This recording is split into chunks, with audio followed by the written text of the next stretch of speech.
الله رسول فرمایي د منافق سړي علامه دا ده چې دی زکات ورکوي، په زکات کې کمزوري شی ورکوي، په دکان کې ورته پروت میاشت دوې کال اخر خرڅېږي نه، قیمت وبیلي، بیا راولاړ سي دا شی چاته په زکات کې، مطلب غوړي راواخله، غوړي چې د هغه خرڅېدل نه ایکسپایر سلو اوس خرڅېږي نه، دی راولاړ سو یو غریب ته ورکړو، یتیم کونډې ته ورکړلو، بیا په زکات کې په څو راغلی وو، مثلا په 100 راغلی وو، په 110 خرڅېدل، اوس خو نه ولوېدل، په 50 هم نه خرڅېږي، 100 روپۍ د غوړۍ کاټ کړې، 10 روپۍ د خپلې ګټې کاټ کړلې، د الله په دربار کې ولیکئ چې الله ما وتا ته ستا حق درکړي، دا دې ما په کاپي کې لیکلي دي، دا خو نه خرڅېدل، دا خو ایکسپایر وو، دا تا څنګه ورکو، دا خو په 100 روپۍ د راوړي و، نن په 40 خرڅېدل، تا څنګه پر الله په 110 روپۍ شمار کو؟ دا د منافق سړي علامه ده. ورسي دکانداران ډېر دکانداران دغسې ډېر، ټول به نه یادوم، ډېر دغسې دي. هغه ابوالعظم بیان کړی پر خارج باندې چې خارج کې څوک مطلب ډېر داسې خلک دي چې هغه عیسایان سو کلیسې او ګرجې لري، چې خلکو ویل موږ 10 کاله کېږي، موږ ولا که در اوس څوک لیدلی دی، راسه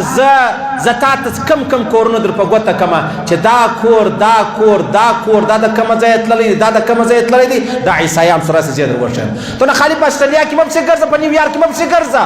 جرمني به در وښیم، فرانس به در وښیم، ماسکو به در وښیم، راسه که مې نه در وښول، غلط خبره به نه سره کوو. بلکل زه حق نه لرم چې پر چا دا خبره وکړم، نعوذ بالله. او که ما در وښول د اتوار په ورځ پلار دی،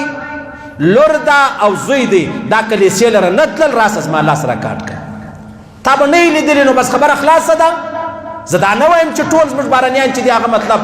عیسایان دي، هغه ولاړو نصرانیت اختیار کوي، نه، یو سړی په زرو مسلمانانو کې هم د ټولو مسلمانانو تاوان دی، یو سړی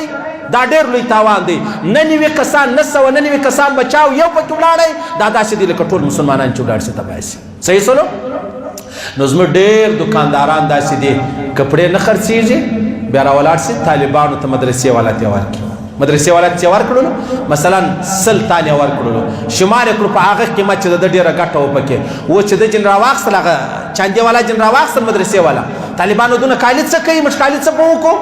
به دی راولاړ سي څنګه دکاندار والا ته وایي زما څخه کپړې اخلې، او خو دې اخلم ولې نه اخلم، په څو دې وایي ما ته په 100 روپۍ ګز را شمارلی دي، وایي که په 50 روپۍ ورکوي، دا د 50 روپۍ بالا نه ارزي، آی اخلم که نه اخلم. مولوي صاحب مجبوره سي په 50 روپۍ ور شمار کړي، هلته د 15 لک روپۍ زکات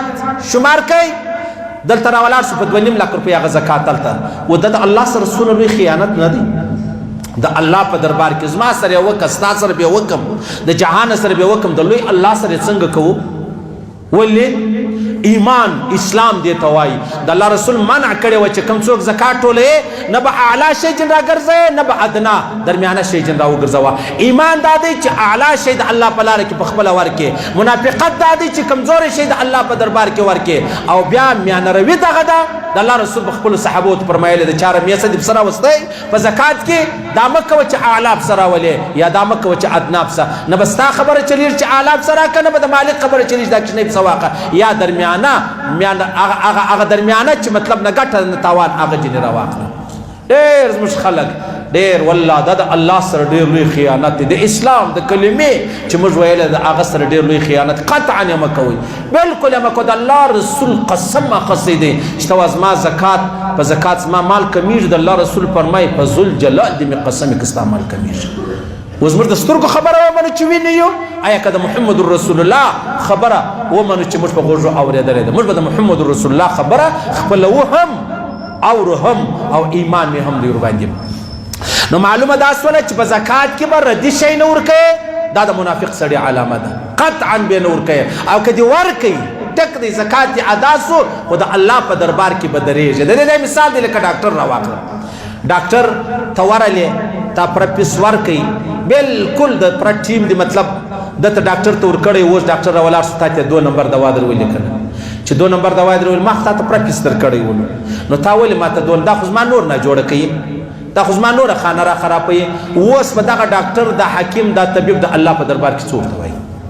څه ورته وایي؟ تا خپل پیس په راواخیستی او بیا چې دې ما ته دوایي راکړل، کم سے کم 1 نمبر دوایي به در لیکلې وای،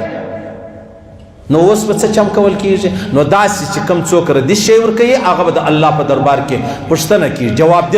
دی پوښتنه به چې ولې دا خبره ختمه شوه